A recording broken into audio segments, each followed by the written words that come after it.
So this is a 2009 Lancer GTS, and you guys clicked on this video because you want to know if it's any good. Well, lucky for you guys, I got the answer for you. I'm gonna do my best to give you guys my non-biased opinion on this car. So first off, what are we comparing this car to? Probably the Chevy Cruze, the Corolla, the Civic, the Nissan Sentra, obviously the Impreza. Basically any car that has an inline 4-cylinder, 2 to 2.4 liter, that makes about 150 to 170 horsepower. So this trim is the GTS, which means that it is the highest trim underneath the Rally Art and the Evo. So about performance, what does this car actually have? Well, this car has a 2.4 liter, 168 horsepower inline 4 engine. All of the reviews I've seen of this car have been in the automatic CVT version, which, if you ask me, is complete garbage. If you're buying a CVT of a Lancer, then why are you buying a Lancer? So you're gonna frequently see people reviewing the CVT and telling you that it's slow and the driving experience is poor and the engine makes bad noises and it just doesn't sound good or feel good. Well, I'm here to bring you my unbiased opinion and tell you that they're just wrong. They're just wrong. What are their standards?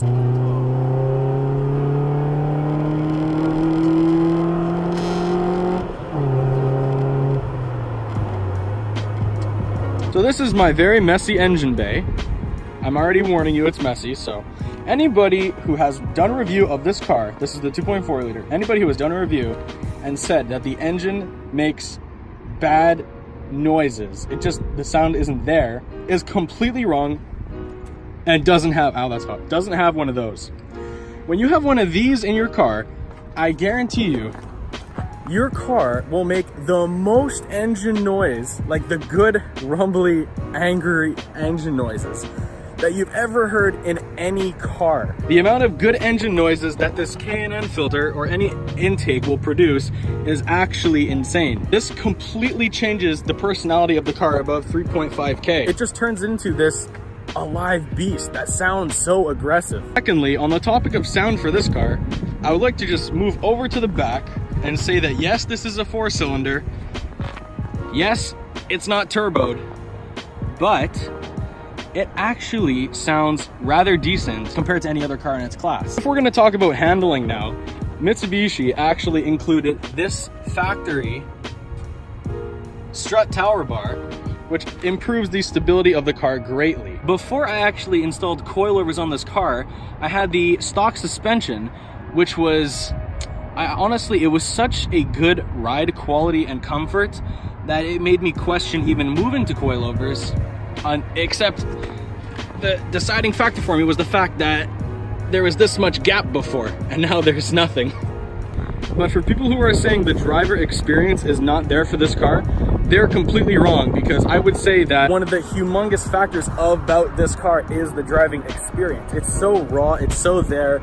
This one doesn't have traction control, but there are models with traction control. And it just really, you feel connected to the ground. You feel like you just want to drive. You want to go through turns, especially if you have good tires. So how does this car actually compare to a Civic or to an Impreza? The best comparison would be to either an Impreza or a Sentra, because any stock Civic is going to just be destroyed by this car. Similarly, this car is not as fast as the Civic Si in its stock form. The few only cars that give this thing a run for its money is probably the 2.5 liter Mazda 3, the 2.5 liter Impreza, or the Sentra, I think it's SER. The other thing I absolutely love about this car is potential. There is so much potential for this car. There are so many things you can do with it. Performance, handling, interior, exterior, there's so many things. Some of the few things I've done to transform the look of this car and make it more aggressive is the center lip over there, the easy lip, which you can pretty much do to any car.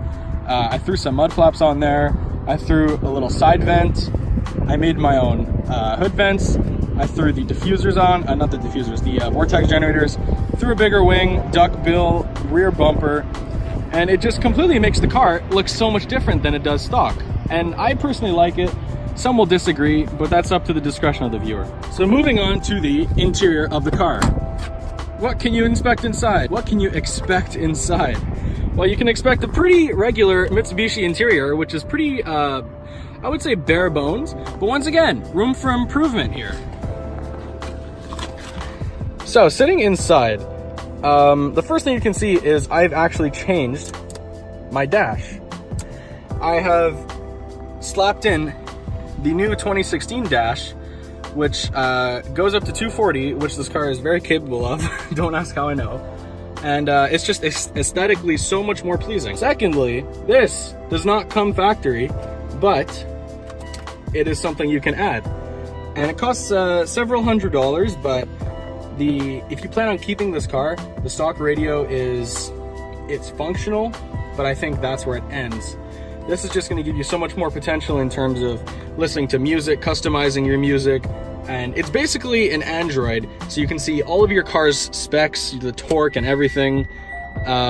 It's just amazing. I love it. And if you're a decently sized person, these leathers are actually extremely comfortable and hug you very well. Let's move to the back. So I'm a pretty big person. My hair is touching the ceiling and my legs are touching the seat in front of me. But keep in mind, that seat is pushed all the way back. All the way back. And I'm 6 feet tall and I'm a decent sized person.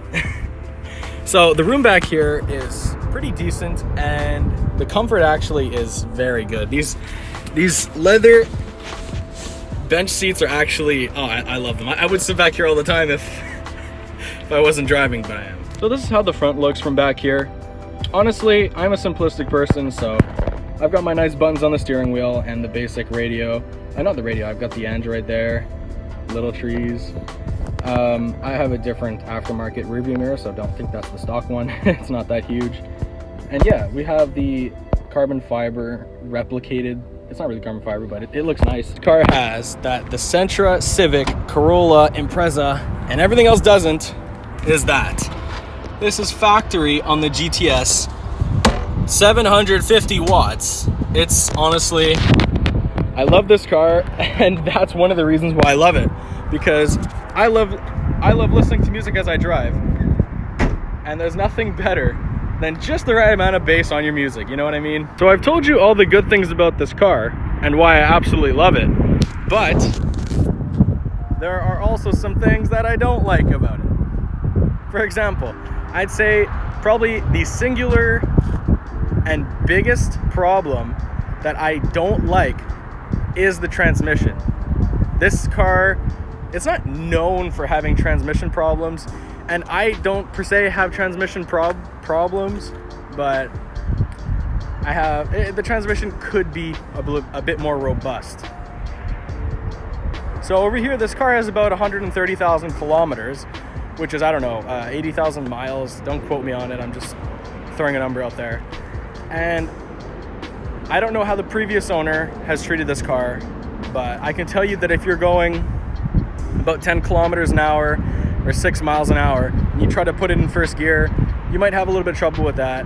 Second thing, I changed the transmission oil not too long ago, and third gear downshifting into third gear while the car's cold, or if you haven't driven it for 20 minutes yet, don't even think about it, third gear will grind. The overall potential of this car, I would say that it's unparalleled in terms of driving experience and things you can do with it, possibilities.